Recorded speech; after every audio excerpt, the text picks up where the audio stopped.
Hi, in this video you will see how to deploy a Streamlit web application into the Azure cloud using Azure App Service Plan and Azure Web App with single sign-on authentication. So this is the website that we developed in the last video, and now we have it here running in Azure and also using the models from Azure OpenAI. So we deployed this application close to our region, and also the models are running in our region in Microsoft. Everything is inside Microsoft, not in OpenAI, so it's more secure as well. And here, as you can see, we loaded a website and we can do RAG now with the documents of Streamlit documentation. So if we ask what is the latest version of Streamlit, GPT-4o doesn't know what is the latest one because it was trained until October 2023. But this application, as it has RAG, it knows that it's the 1.38 as of today. So this is from August 27, 2024. So it knows it because it's doing RAG from this document of here, and we can also upload PDF, Word documents, and TXT files, for example, and make this information available to our LLM. We explained how to do this in the last video, so you can check it. It will be in the description, and also you will find in the description the blog of this video and the code in GitHub, so you can copy and paste better all the code and follow better all the details if you need it. So today, as mentioned, we'll see how to deploy Streamlit applications into Azure, and we'll be deploying this Streamlit RAG LLM application that we developed in the last video, but this could be any other Streamlit or Python application. We'll see how to integrate Azure OpenAI into our application, so how to use GPT-4o from Azure and deploy it in the region that we want, and also use it only for Microsoft, not from OpenAI, which for some companies this is more secure. And also we'll see how to create our app service plan in Azure and how to deploy an Azure Web App into it. So this will allow us to select the resources that we need. In this project, we will be using the free tier, so we won't spend anything for the app services and only few cents for the tokens of the OpenAI models, which has the same price here in Azure that they have in the OpenAI API. Then we'll see how to integrate the single sign-on from Entra ID to this web application. So we are protecting it. We only allow our coworkers or the users that have an Outlook email in our tenant to use it. But this could be the authentication from Google, from GitHub, or other authentications that are integrated also in Azure. Then we will see how to integrate the GitHub Actions pipeline, the CI/CD pipeline, to deploy this GitHub Streamlit code that we have in GitHub. We'll see how to deploy it automatically to Azure using GitHub Actions. And finally, we will see how to check the logs of our Streamlit deployed application. So let's see how to do all of this, and let me know in the comments if you want to see how to deploy Streamlit in other clouds like AWS, for example, or any other content that you are interested. Okay, so let's go. So far, in the previous videos, we have been deploying the Streamlit projects into the Streamlit Community Cloud, which is a great option for small and personal projects, but sometimes you need more resources. So let's see the comparison between the Streamlit Community Cloud and the other public clouds. First of all, the Streamlit Community Cloud is free, while in the other public clouds, not always, but most of the times we'll have to pay maybe a little, maybe more, depending on the resources. Then another good thing about the Streamlit Cloud is that it has a great integration with the Streamlit project, so it's very easy to deploy a Streamlit project into there, while in the other public clouds it could be slightly more complex or much more difficult, depending on the option. Today we'll see a quite easy and scalable way of doing it, so one of the best ways of doing this in Azure. So far, Streamlit Cloud is great, but one thing that we have there is that we have a limited amount of CPU and RAM, while in the other clouds we can choose flexibly machines with more or less resources depending on our use case, but the price will scale also with these resources. Also, we have a limited amount of configurations in the Streamlit Cloud. We cannot choose the operating system or other details like load balancers, firewalls, and for example, the region. We cannot choose where to deploy our Streamlit applications in the Streamlit Cloud, while in other public clouds, like today in Azure, we'll see how to choose our environment configurations, but also where to deploy our application. And finally, this is a small detail, but very important one. In the Streamlit Cloud, as we saw in the other videos, we can choose the subdomain if it's available with our custom subdomain .streamlit.app for the URL of our application, but you cannot set your custom domain name if you purchase it. While in the other clouds, this is an option. So this is a summary of the pros and cons of deploying into the Streamlit Cloud or other public clouds. But don't get me wrong, Streamlit Cloud is a very nice option available for everyone for free. It's a nice option for personal and small projects, as I already mentioned. So let's see how to set our application to deploy into Azure. You need an Azure account and a subscription. We'll start by creating a resource group. Here we have resource groups. Otherwise, you can search it in here, resource group. Let's create a new resource group here. We have to select the subscription and then the name of the resource group. It will be RAG LLM app in this case. And also the region where we want to deploy. For me, it will be West Europe because I live in Europe, but you can choose one that is close to you. Okay, review and create. We have to wait for the resource group to be created. And now this is optional, but we will be creating the Azure OpenAI service. So we can have a more secure access to OpenAI. Let's create a new Azure OpenAI service with the subscription, the resource group that we just created. And here, very importantly, in this step, we have to look into this link of here. You'll find this link in the blog and also in the description of the video. But it's very important to check the service models of Azure OpenAI because not all the regions have available all the models. So you have to look for the closer region where you live. Here you can see the table. So you have to look this table and check the region that you have closer and has more models available. For example, in Europe, Sweden Central is the one that has more models available. As you can see here, it has most of the checks. And for example, GPT-4o, it's only available in Sweden Central, but not in other European regions. So you have to check for your region. To check here, very importantly, the region that has most models available. For me, it will be Sweden Central, as I'm in Europe. So let's choose here Sweden Central. This will be nice because my web application will be deployed in Europe and also the model will be deployed in Europe. So all the data, all my information will be inside Europe and Microsoft. So there won't be OpenAI in between or any other third party. So it will be very secure if that's what you need. If you don't need that much security and it's okay to use the Anthropic API or OpenAI API, you can skip this step. So it's not really necessary. But this is a really nice option for many companies that need this kind of security. So let's have both the application and the model in the same region. The name has to be an available name and it's good to use the name of the project and then the name of the resource. For example, I will use this name for this resource, the Azure OpenAI resource. And pricing tier is S0, the only available one. We will be paying only for the tokens that we spend, so there won't be any upfront cost. And the pricing is the same as the OpenAI API, so it's really cheap and we'll be spending today only very few cents. So let's check next. And here you can add extra security, only letting certain resources from your account to connect to the Azure OpenAI API, but I will leave it as all networks to make it more easy. Here, okay, no tags. And now we can create the Azure OpenAI API. We have to wait for it to be deployed. And now that it's deployed, we can go here to our resource group. And here we have our service. So the resource group is nice because if we create all the resources linked to this resource group, then we can track better the cost of everything that for today will be almost nothing. So now we need to go here. Now we have this service, but we need to deploy the models. So we have to go here into the resource management, model deployments, and then we have to go to the Azure OpenAI Studio. And here we can manage the deployments. Now we don't have any model deployed. And here in deploy model, we can deploy a base model. And we can deploy any from the available ones. As I created this resource in Sweden, I have many models available, but in other regions, maybe you don't have that many models. So let's select the GPT-4o for now. You can select also the 4o mini, and probably in a few weeks or month, we will have here available the O1 and O1 mini, but for now they are not available yet. So let's deploy only the GPT-4o for this demo. So confirm. And here in the settings, this is the deploy name. I will leave it like this, but this is important because this is how we will call it in the code. Then the model version, the last one by default. Here, the deployment type is very important because I think that with global standard, we have better rate limits.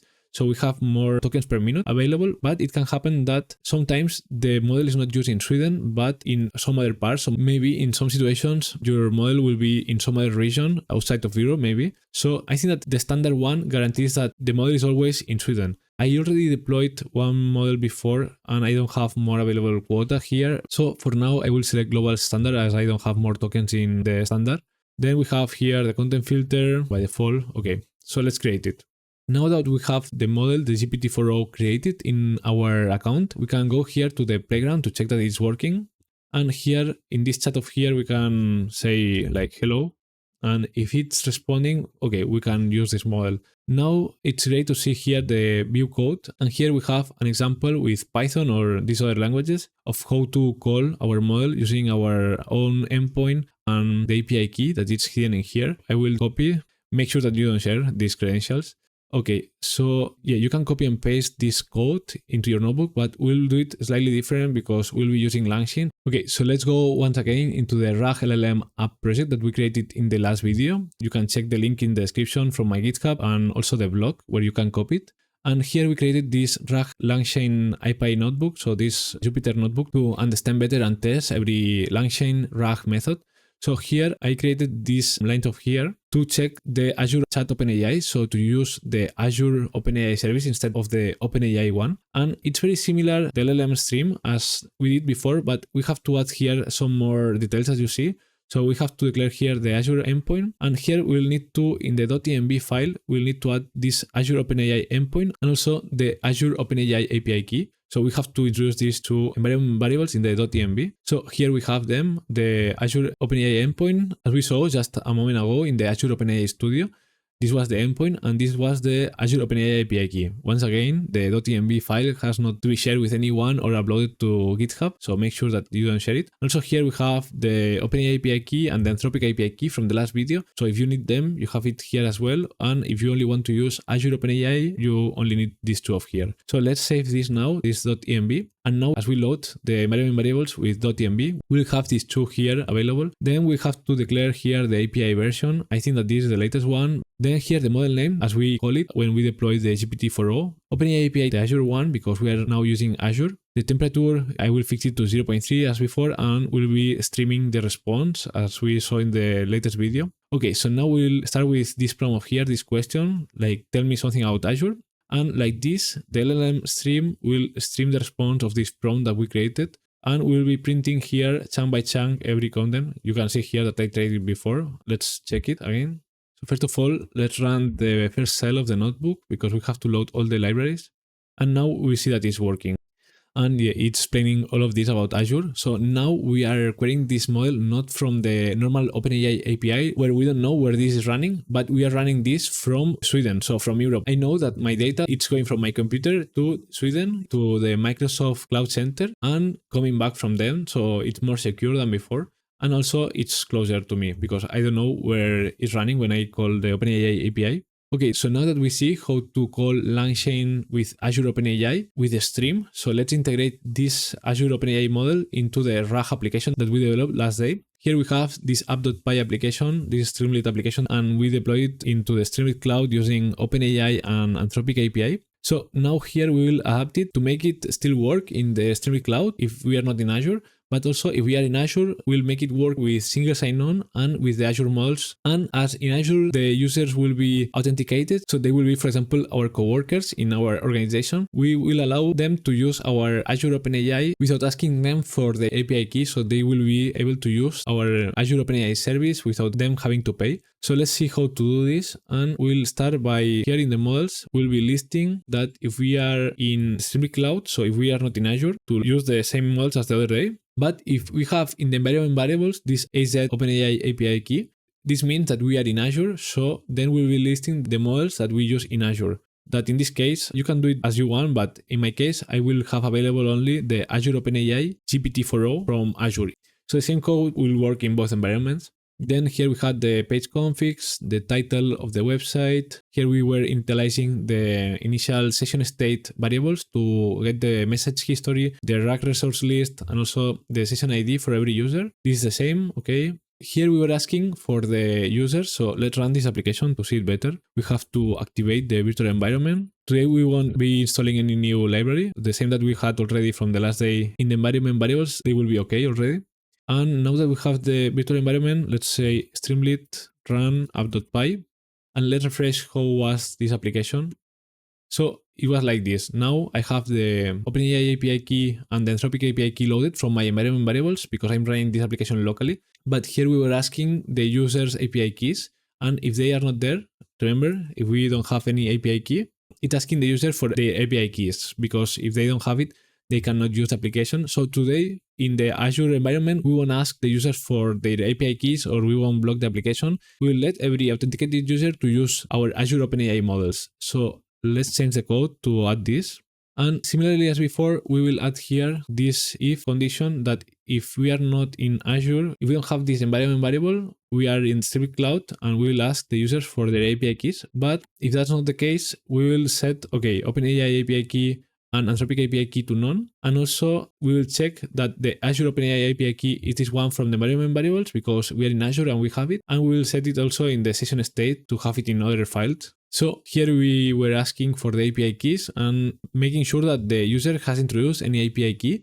But now we have to put here this extra condition. With this condition of here, we are skipping this if we are in Azure. So we are going to the main content of the application without needing the API key from the user. And now here we were listing the models depending on if there was the OpenAI API key or the Anthropic API key. So now I will have to introduce some more complexity in here to include the Azure OpenAI models. So I will delete this line of here. I think that this is options. This will be models. And now I will have to do this filter of models here separately. So this will be a list. And depending on the situation, so here in models, we have all the available models and we'll be going one by one. If it's an OpenAI model and we are not missing the OpenAI API key, we'll append it here, the same for Anthropic and the same for Azure OpenAI. So if we are in Azure so far, as we declare here that the models are only the Azure OpenAI GPT-4o, we'll only have this model available.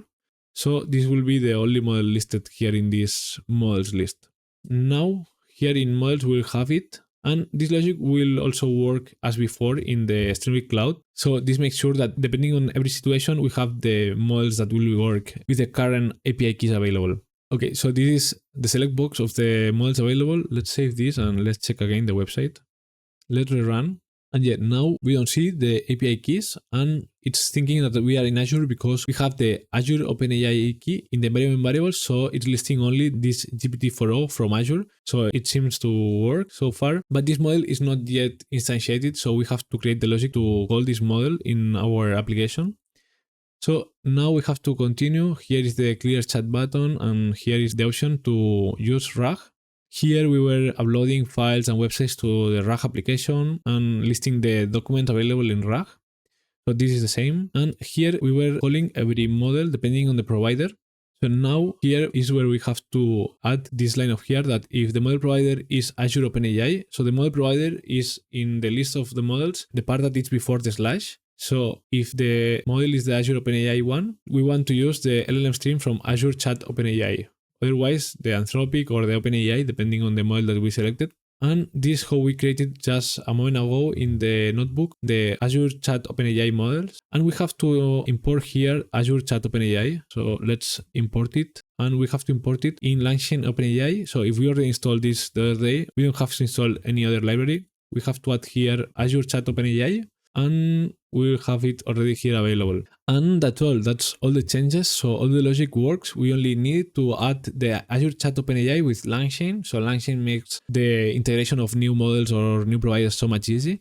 And Azure Chat OpenAI works so much the same way as OpenAI, with only needing to add some extra configurations and the endpoint and the API key. So let's save this and let's see if we can already use the new GPT-4o model from Azure in our application. Let's run. Let's see if it works. Let's say hello. And okay, we have here the response. Okay, so now what we have to do is in RagMethod.py, here we have the OpenAI embeddings. If we want to fully use the Azure OpenAI, we will need to add here the Azure OpenAI embeddings. And now we'll be able to also do the embeddings with the Azure models, not the OpenAI ones. So now we have it here. And here in the ChromaDB, we'll need to somehow use one or the other. Let's do it similarly as before. So this is using the OpenAI embeddings. Let's put this apart. Let's put here embedding. Let's use OpenAI embeddings if we don't have the Azure OpenAI key in the environment variables as before. Else, let's use the embedding as the Azure OpenAI embeddings, and the API key will be the one from Azure OpenAI and the endpoint as well. Okay, this was Azure endpoint. And now in order to use the Azure OpenAI embeddings, we only deploy so far the GPT-4o model. So we need to go again to the Azure AI Studio and deploy an embeddings model. This is not needed in OpenAI API, but in Azure we have to do it. So let's go here to the Azure OpenAI Studio, and from here the model catalog, we deployed before the GPT-4o.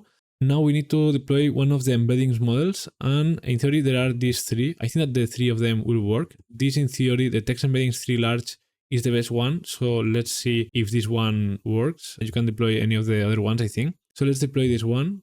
And here, very importantly, the model name, the version, standard deployment, the token limits set as you need it, and anything else is okay like this. So let's copy the model name again and deploy this. We have the GPT-4o and the embedding model. Okay, so let's go back to the code.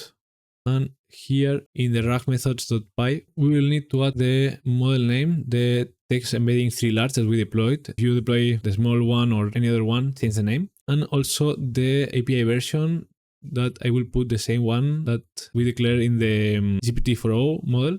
So this is better if we use the dynamic name. So just in case we add more models in the future. So this will take the last part of the models that the user selects. Okay, and yeah, I wanted to copy this OpenAI API version. I will save and I will copy this to the RAG method.py. So let's add this OpenAI API version. So in theory, we will have to declare these 4 configs, the API key, Azure endpoint, the same as we had before, the model name, and the OpenAI API version. Okay, these 4, and let's test if it works. So let's rerun. And let's add here again the changelog website from Streamlit, and it worked. It successfully loaded the Streamlit changelog website, this content of here. So let's test if now we can do RAG only using the Azure OpenAI embeddings and Azure OpenAI models. What is the latest version of Streamlit? And it's working, and in theory we are only using Azure models deployed in Sweden. So now the RAG is also working, the embedding models. Okay, that would be the changes in the application. Now that we see that everything is working, we can go to deploy this application into Azure. So let's go again to the Microsoft Azure portal and sign in. And now that we are again here, let's go to create resource. So let's create here an App Service Plan resource. This one of here, you can search it in the search bar. Let's create an App Service Plan. And this allows to create like resources to later deploy web applications or only the backend part of them or static websites. So the App Service Plan allows to flexibly set up machines in the region that we want, to scale them or don't scale with different pricing tiers. And it automates many of the things that we will set up by ourselves. So Azure subscription and then the RAG LLM app resource group that we created before. Then here we can choose what operating system for our server. So Linux is the most common used. Here we have to choose a name for our App Service Plan resource. And as before, you can put here anything, but it's good to put the resource group name first and then the service more or less. So then when you see the list of resources, you know better what is every resource. And here we have to choose the region that I will choose again, West Europe, because then the applications will be running close to my region. Here, pricing tier, very important. So this depends on the amount of resources that you need for your application. Now we'll start using it for free with this free plan of here, that it will be more or less okay, quite limited, but it will work. But if you will have many users or your application is more demanding in terms of resources, you can scale this. You can see here, this plan of here with 2 gigabytes of RAM almost and 1 virtual CPU costs $16 per month, and it scales with more and more resources. So let's use the free tier and everything else is okay. So let's create this. Okay, create. And now we have to wait for the application to be initialized. Let's go to the resource. We can see here the metrics of CPU, memory, and so on, but now there is not anything deployed, so it's all at 0. And here we will see the applications. So there can be different applications sharing the same App Service Plan resources. That's an interesting thing of Azure App Service Plan. And here, if you need, you can scale up. So this means to add more CPU or more RAM, paying more. But if you see that the CPU or memory is getting at 100% or almost, you can here put more resources into the App Service Plan machines, or scale out, which means to now we have a single instance. So with scale out, you can add more machines in parallel with load balancer. So this is the 2 ways of adding resources to scale our application.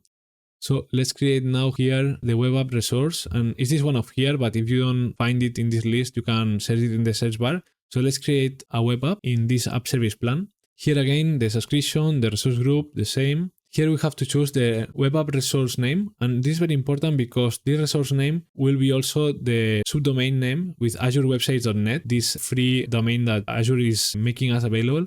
And by default, it gets with this unique ID that makes that you can put here any name that it will work for sure because it's unique. But if you want a nicer and shorter domain name, you can deactivate this, and this needs to be unique. Maybe you choose a name that is already taken, but this will be the domain, the full domain, and it's short and quite nice. So you have to put here the name as this to have the full domain.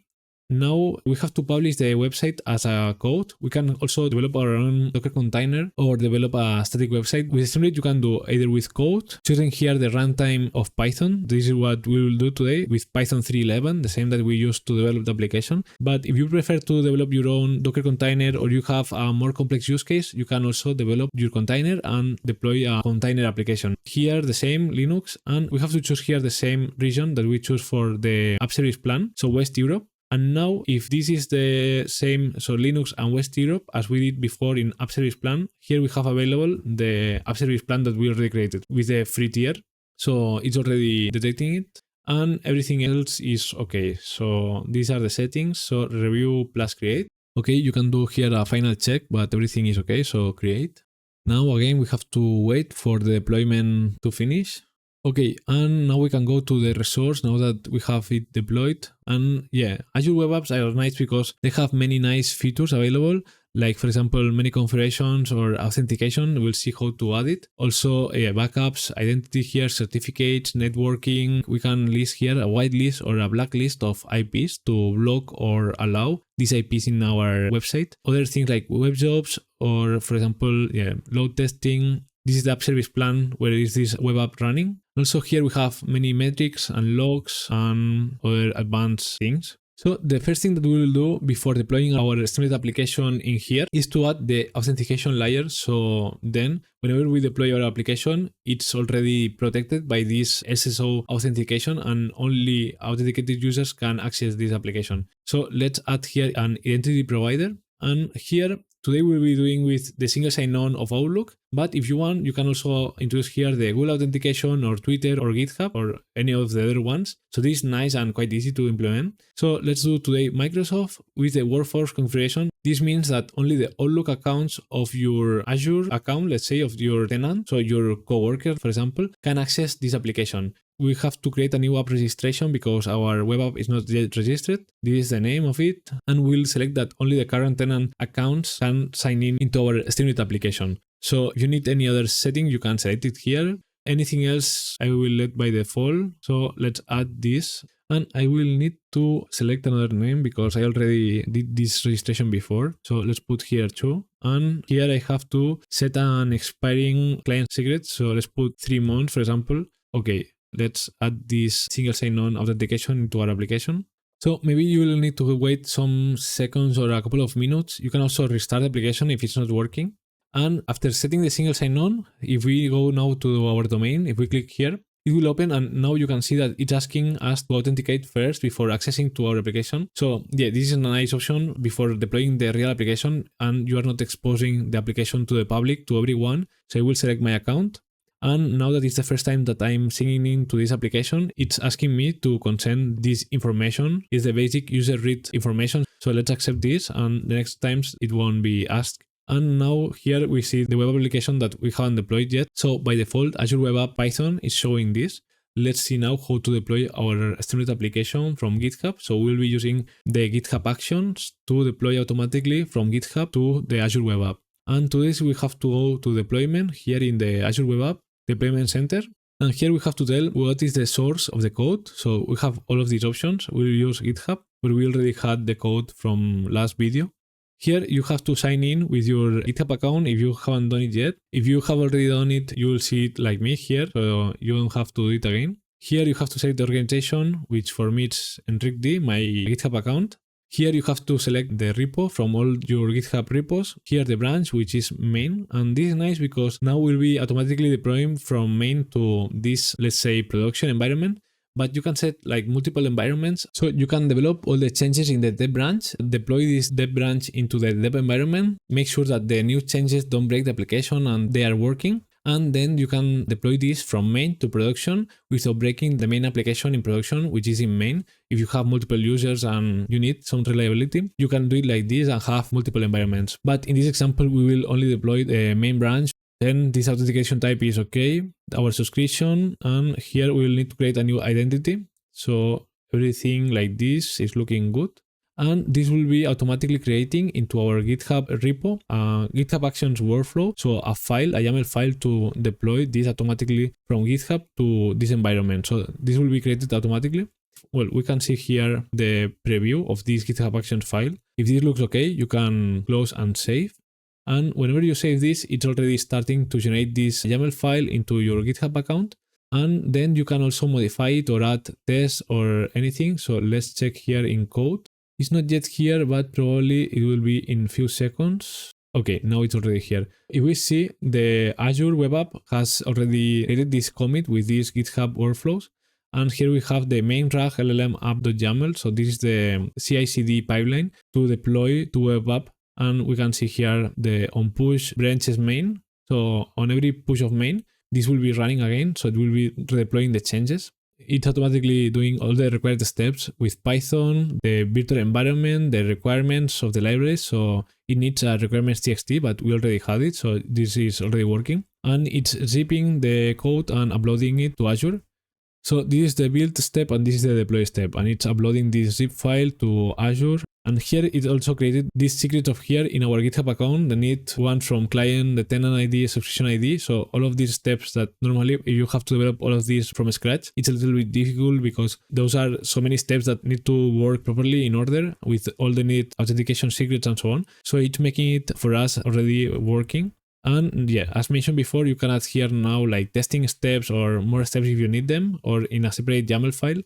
But now this should be already working. And here in Actions, I already was testing this before, but this is the current one. So this is now making the build and deploy steps. And yeah, the build took 1 minute and the deploy, let's see how much it takes. But whenever this finishes, if it's green, so if it doesn't fail, this will be deployed into the Azure Web App. So for now, we won't see it yet because it's still deploying it. But whenever this finishes, we can see here more details. We will be able to check our deployed application. And it will have already the protection of single sign-on, so this will be nice. We won't expose even for some minutes our application. Okay, so finally the CI/CD pipeline finished and it took a while. You can see here like 1 + 5 minutes, so 6 minutes or 7 in total, but now here we have the link. If we go to our link, it's taking a while probably because we have limited resources, so in the free tier everything goes slower and sometimes it has to restart the application.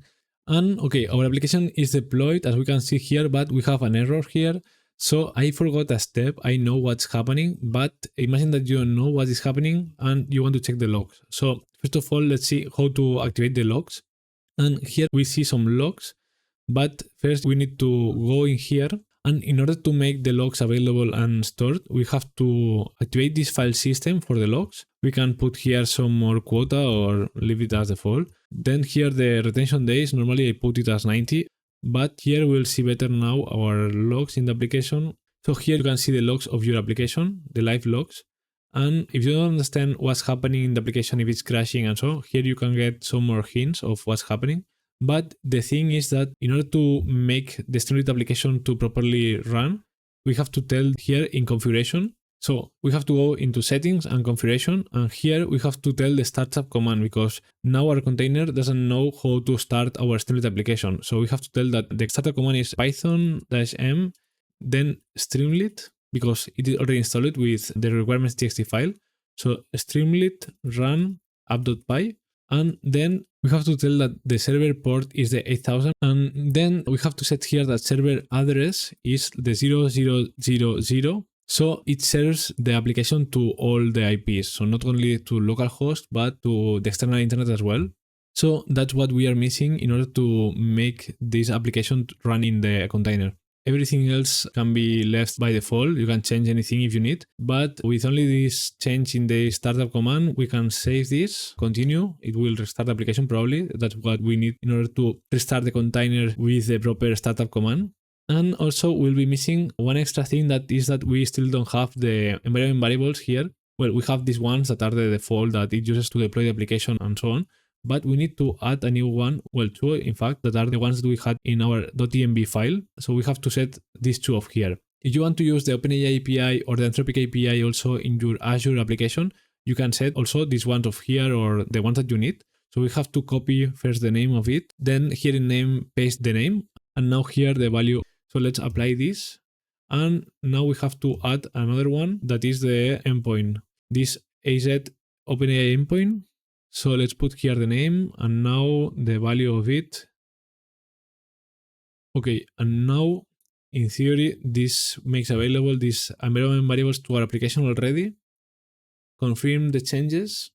And also what we are missing that I forgot is to save this and to push the latest changes because I didn't push yet in GitHub. So I have to push the changes with the Azure OpenAI and everything that we added before. So now that I have the new changes in GitHub, because we have these workflows, GitHub Actions that Azure created for us, we have to git add first and git commit.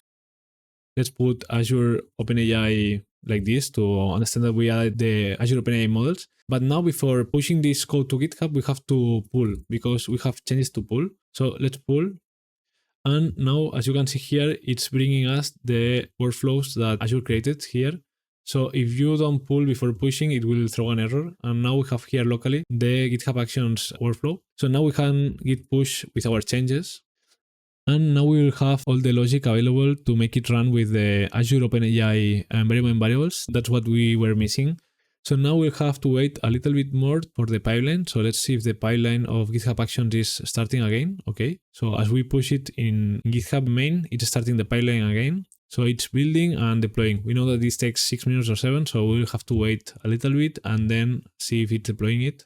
Okay, so it already finished. Now it took even longer. So it took 3 minutes and 9 minutes, so 12 minutes in total, quite much, but let's see if now it's finally working.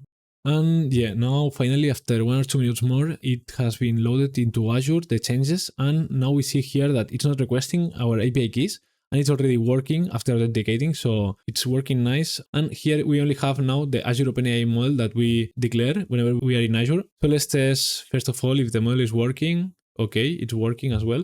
And now let's see if we can also introduce here RAG documents. And okay, it worked. Maybe it's taking a little bit more than it was taking locally because we have limited CPU and RAM here in this resource, but it's working. And now we are using the embeddings also from Azure OpenAI from Europe. So let's check again what is the latest version of Streamlit. And it knows, okay, it knows that is the 1.38, so it really loaded this documentation of here and it's using it, so it's working here in this Azure Website Internet and it's protected with single sign-on. So now everything is working, so you can share this now with your coworkers, for example. Let's check now. Here we can see the logs of our application. So now if we introduce prints or logging statements in our application, we'll see them here as well. And later we can download these logs and analyze them. So we could know how many different users are using the application, how many calls are they doing, which services are they using. If you add all of these logs in your application in Streamlit code, then you can download these log traces and analyze them to know some metrics of your application and do your Python analysis of them. And also if we go here at home and we go to our App Service Plan resource, here we can see the metrics of our free tier service. So with the free tier service, it's using around 40-30% of the CPU on average, and also around 80% of the RAM memory when we loaded the documents.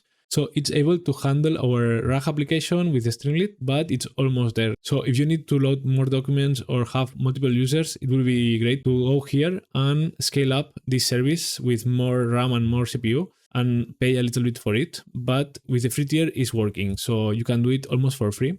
And if we go back to our resource group, this RAG LLM resource group, here you can see the summary of all the resources that we have been creating. And here you can see in cost management, the cost analysis of everything together. So you can track here like day by day or hour by hour, how much you will be charged for these services. And yeah, so far as you can see here, it's only 4 cents of cognitive services of OpenAI tokens, but the Azure App Service is free. Okay, that's all. So I hope you enjoyed this video and you learned how to deploy this application, the Streamlit applications to Azure Cloud. Let me know in the comments if you want to see also how to deploy them in other clouds, for example, in AWS or any other cloud. Also make sure to subscribe to see future videos and see you in the next video. Bye bye.